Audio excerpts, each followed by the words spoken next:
Welcome to the last round of the Rapid Tournament in Switzerland. We are currently 7 out of 8, and if we win this round, we are most probably first because there is still one player who has the same amount of points as me. I opened with e4, he played a6, and this player is a very tricky one because he is international master and he has a lot of experience. I decided to go for King's Indian attack version, d5, knight e2. In some previous rounds, I opt for advanced variation, but now, since I need some play in the game, I don't want to exchange the pieces and get in some very popular and common positions. I'm choosing this King's Indian attack idea. Played g3. He opted for interesting option bishop d6. Played bishop g2. Played knight e7. He wants to set up everything just not to place knight on f6, because usually e5 bothers this knight and then knight goes on d7. So at this point I was thinking between f4 move and knight gf3, but I didn't like f4 since it's exposing the pawn too much. So that's the reason why I decided to go for knight f3. He played knight from b to c6. I castled. My opponent castled also. And now, since we have very typical version of normal King's Indian with knight on f6 and bishop on e7, rook e1 is anyway the move. He played bishop c7, and the point of that one is later if I go e5 early, he'll play knight g6 and then he'll attack my pawn. So I cannot really go directly with a move e5. I also cannot start with something like h4 because that usually exposes the structure. Usually they take on e4 and try to play in the center. So I need to play slow and not react too fast here. It's also last round. I have to be careful with my moves. Don't want to risk, because if a draw is a realistic thing in this game, then I would take it. But I'm keeping my edge to press. So I played c3, typical move in this structure, because I want to proceed at some moment with d4. My opponent played f6, and this surprised me a little because he exposed the light square, so maybe this is the right moment for some certain breaks. Or I can firstly start maybe with take, go knight b3, and then put pressure on this pawn where later d4 will happen. And this structure looks very good, especially because they played f6. Then pawn on d5 becomes more soft. So that's what I'm trying now to calculate here and create some idea. Also, idea of a4 looks interesting to get some space on the queen side. And also a3 followed by b4 is an interesting idea here. So there is many plans how white can play, but I decided to go for direct move d4. So what that thing does, it's pretty much destroying the center since they create a weakness on e6. He took on d4 very quick because pawn on c5 was hanging. And now obviously I'll retake with my knight because I want to open up this bishop. That's the whole story. He opened the king. I'm already looking to strike the center. So that's why I'm trying to open these diagonals. This bishop feels very weird pointing out here. So now I'm targeting this pawn on d5 obviously. If he takes on e4, I can take on c6 first. I guess he takes back with knight maybe. And I'll take on e4 where later after knight c5 we're going to have pressure here and here. Also 3 versus 2, very solid endgame. But he took on d4, I took back with my pawn. And in this position we have pressure. Even though they take on e4, I'll take back with my knight. Suddenly game becomes more open. And seems like this bishop on g2 pays off. That's really scary for black, since the pawn on e6 is also a target. He played bishop to b6. It's challenging move for my pawn on d4. I can always defend it with knight b3. But here what I'm calculating, what happens after takes and bishop takes here. And looking later maybe I'll take on e6. So I think he doesn't have time for this because he drops the pawn. That's exactly the reason why I took on d5.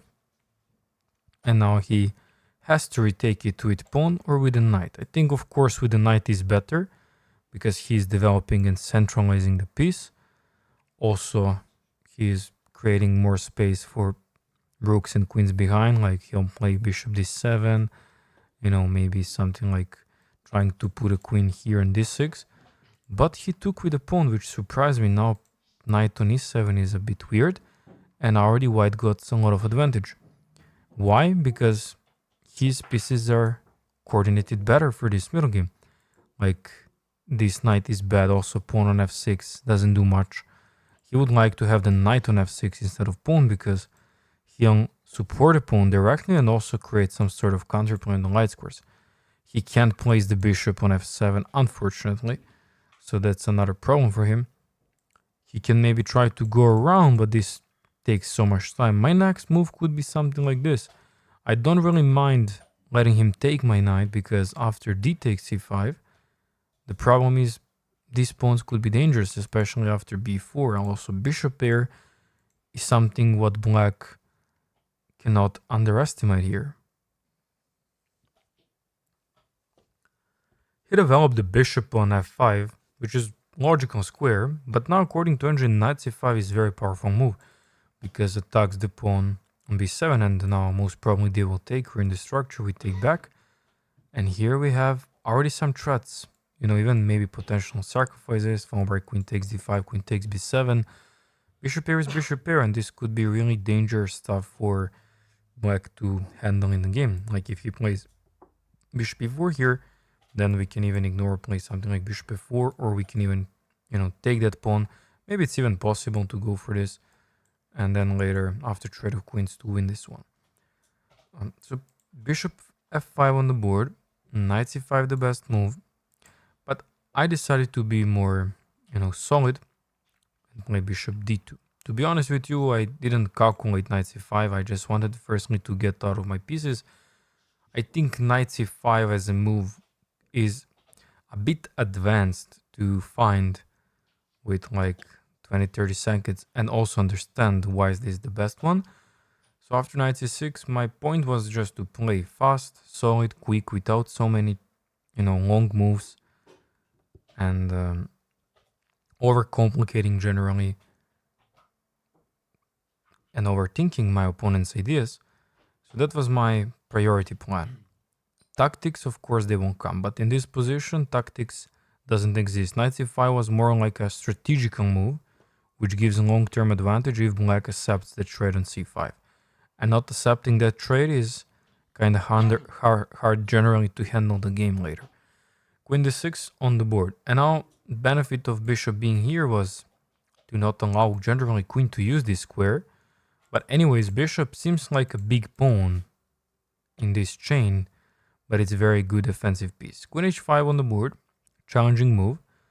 And you see that I'm playing quick. I don't really think too much for my moves. I just want to play something. Like, I'm aware that I'm almost 2 minutes up on clock than my opponent. And that's what I want to prioritize in this game. Don't want to go for silly mistakes, risky moves. I'm just playing solid, posing some little threats and asking my opponent to expose his pawn. So g6 on the board, even it's the best move, but in the long run, this pawn makes f6 more soft. And move by move, pawn by pawn, if it gets further, it's create weaknesses. In practice, that's always bad. So I played queen h6. I always have an idea to come back with my queen. Now I also have maybe idea to go something like h5, h4, creating more threats. At this point, like generally the game is, equal on the first glance, but white is pressing definitely more. There is idea to attack this pawn additionally. We can again jump with the knight on c5 now. It's also interesting moment because if bishop captures, pawn captures, attacks the queen and attacks the pawn on f6. That's generally the point behind the move queen h5. Now f6 is a target. So to open this diagonal, we have to move the pawn from d4. To move the pawn from d4, we have to let him take something and our pawn take it back. So knight c5 now is the best move in the position. And did I find it? Of course I did. Knight c5. So knight c5 also creates the threat later to get stability with b4. Also, knight b7 is there. So taking now here, just to clarify, d takes c5, and now they're already in a problem, because if they go queen d8 or something, there's just rook takes c8, queen takes, bishop takes d5, followed by bishop takes f6 is actually a checkmate. So knight c5, there's only one move for black to stay in the game. Only one move to try to fight for defense. And he found it, which is amazing. For 8 years old international master, this is called experience and intuition. Believe in your moves. So knight takes d4 is a great move. Why? Because if bishop takes d4, there's just bishop takes c5, and now suddenly black takes everything under control, and he's plus pawn up. So he's now in the driving seat, even though king seems to be weak again. I mean, not again, but just in continuation. So this is a great move for my opponent. I have to find now knight takes b7, and don't forget about my knight, because when the knight goes there, he seems a little bit trapped behind this bishop. So I need to calculate the forcing moves now. That's very important for me. It's critical moment in the game, and I couldn't play knight c5 if I don't see knight e4. I saw knight e4, of course, and at least I saw that I can take back and we can get some play in this position. But it's a risky decision. It's definitely a risky decision. If knight takes b7 doesn't work, then bishop d4 is the only way to continue the game. And if you don't like it, then you're already worse. So I already entered the risk. But I found knight takes b7 very interesting and intuitively possible. So that's something I'm trying to figure out now for my next couple of moves. So I finally calculated that knight takes b7 works, because trapping the knight is not really possible. There's always some tactics around the knight on d4 and bishop hanging back after trades. So after queen d7 looks like the knight is completely trapped, but apparently now queen d2 is the best move. I did something similar in the game, but I reversed the move order. I did not play queen d2 directly. I firstly took the knight on d4. Now my opponent is thinking, should he take the knight on b7? But in that case, we have bishop takes b6, a takes b6, I guess. And then later some stuff around d5 pawn could be dangerous because king is still open. So something like queen takes b7, like bishop takes b6. Maybe he's actually trading a lot of pieces, but after this on the board, maybe queen f4 followed by queen d4. There's so many weaknesses. So that's the reason why my opponent decides to take back on d4. And after queen d2, of course, they cannot move the bishop because d5 pawn falls, and that's what I want. To go into the endgame, if I can get that pawn, I'm maybe most probably being better, but I'm not winning with a pawn up on the queen side. Taking on b7 and allowing to take on d4 is another option, but this seems to be better for white because there is a lot of pressure on the pawn on d5. So bishop b6 is actually the best move here for them, and after queen takes d5, queen takes d5, bishop takes d5, believe it or not, after king f8, black is fine. There is no good discovery because after this move there is trade, and even they could be better after rook d8. I have to be really careful with this position. Here, I guess rook takes d5, but also g takes could be nice. Here, black is getting activity and bishop is better than the knight for sure. So after queen d2, my opponent is spending a lot of time and finally deciding to take on b7. I take on d4, and now white is better. He played quickly bishop e4. And I didn't realize that bishop takes e4, d takes e4, and just queen takes f6 is much better position for white here. I thought that he has activity, that he'll play here, then maybe, get into the space there. I don't have any checks. And I didn't like, for some reason from distance this position. But now when I look at this, looks to me totally winning because rook e2, rook e1 will be on the board and we'll simply take another one where white is like 2 pawns up and totally winning endgame. Also, do not forget that king is always open, and Like all these pieces has to be around the king and control these light squares, so not enter some nasty checks and so on. Do not mention that if the rook comes on the 7th rank, game is of course completely over. So after bishop e4, I was also thinking about some moves f3, but this doesn't do anything. This just delays the game and also creates my weaknesses on the dark squares. So something like this I will never play. And I tell you that black would like to have this pawn on f7, believe it or not. Like, even though it opens the dark squares, they would like to have that pawn there, believe me. You'll see later why. I played rook e1, which according to Engine is a miss, that I missed the opportunity to get much better endgame. He took on g2, I took back, and I'm still practically better because weakness, 2 versus 1 on the other side.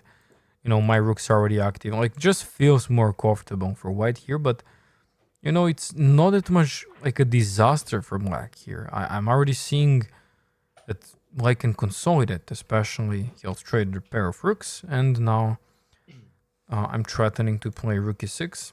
That will bring my rook to the game. And then later maybe something like rook d6 going after this pawn. Where in the endgame, who knows, maybe white will be winning after that. So that's the reason why king f7 is the only move to stop that, but that's also exposing the king. My only problem with my king is this diagonal, but as long as we are keeping stability with queen on d4, like look how many weak pawns we are targeting. That's the power of 2 or more weaknesses. I played rook c1, and now my priority is to always find the distance in the endgame, even though the middle game concept says put a rook, if you have the queens on the board, closer to the king so you can target. Yeah, that's true, but here we are more into the endgame where like the rook and queen can't do much together on the inline. So he played rook d8, that was smart, protecting the pawn. Now I played b4, and he quickly autopiloted the move rook d7 to take control over the a7 in the future. So he's defending very well, but I found nice resource. Rook c5 followed by rook a5, where we directly trying to outsmart our opponent. So at this point, he's facing some trouble, practical trouble, how to stay stable but not passive. Like, he needs to hang around with his pieces to like remain stability in the game. He played queen b6, and of course that we don't have any discovery useful with this rook. I played quickly h4. Just don't want to think too much here. I'm aware that I don't have any tricks for now. He played queen e6. And okay, I see that he can trade the queens. I don't really want to play f3. That doesn't do anything because he can come back. He can go further on e2, and that will be a big problem for me. So, okay, I already saw the momentum that queen trade could happen in the game and how I can convert this endgame, how I can be better there. So I played rook a5, trying to still pressure the weakness and maintain the focus on e4. He gave me check, I take, he take back. And here, according to Engine, it's equal. Every rook endgame is equal, and you know that. There is thousands of rook endgames that I played myself that I lost, but Engine says it's equal. Of course, from past until now, not recently. So I played rook a6, that's very nice restrictive move. Like, that's also the point. f6 is also another weakness which rook targets. He pushed h5, and this move is very interesting because it's creating the counterplay with g5. King f1, trying to get my king around. It's a nice idea.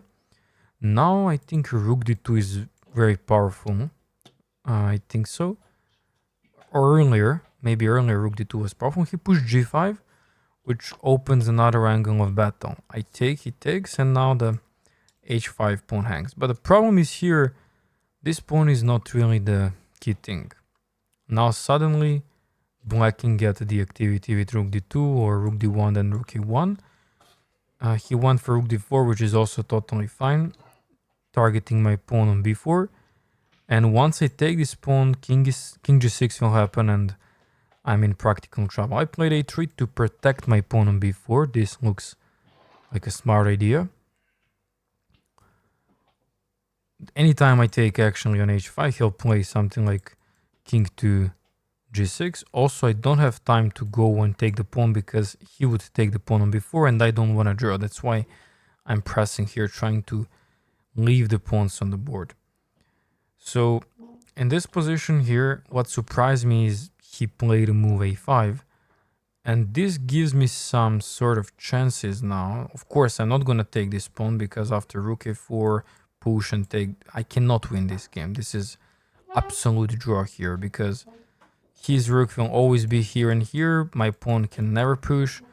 He'll play king g7 next, like move my rook from this spot. If I take, he'll take here or come closer with king and then take the pawn. So that's actually very, very drawish endgame, and like I can't do anything here. Either him cannot do anything. But on the other side, there is the move b5, which is very interesting because if you lose the track over the b line, then this pawn progresses, right? Also could be protected by my a4 pawn. And if I'm in time to go for rook a6, rook a5, I'm 2 pawns up. So that's the reason why push b5, my last chance to win the game.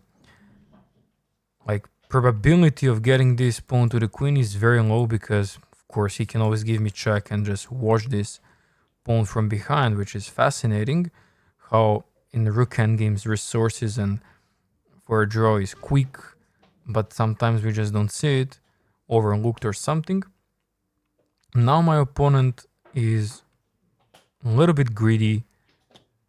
I'm very sorry to say that, but you see how he moved the rook on a4 with hesitation, and maybe already there spot that that's a blunder.